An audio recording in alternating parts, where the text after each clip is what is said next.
Okay, so today we're going to go over adding integers using a number line model. In this case, when we're trying to figure out which number line models -8 plus 5, you're actually going to start at the number they give you, which in this case is -8. And then you're just, because it's a positive 5, you're going to jump 5 places to the right. So the number line that models that would be the second one. And then the answer would be wherever the error lands, which in this case is -3.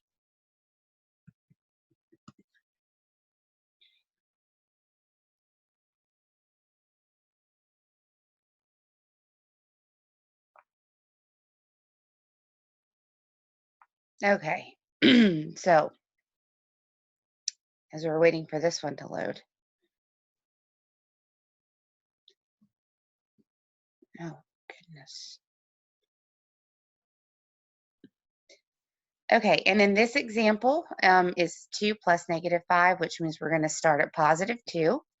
And if you're adding a negative number, you go to the left. So in the first number line, you see it starts at 2, and this one is going to the left, and make sure it goes 5. 1, 2, 3, 4, and 5.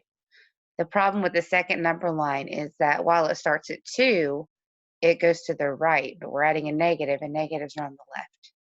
And again, wherever that arrow lands is your answer. So -3 would be your answer here. All right, so then this is the last example. So for this number line, it's going to say -4 plus -3. So it has to start at -4, and it's adding a negative number, which means it should be going to the left.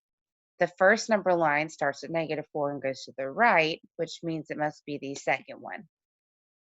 Wherever that arrow lands, that's your answer. So the answer here would be -7. And that's how you do those ones. All right, you guys have a great day.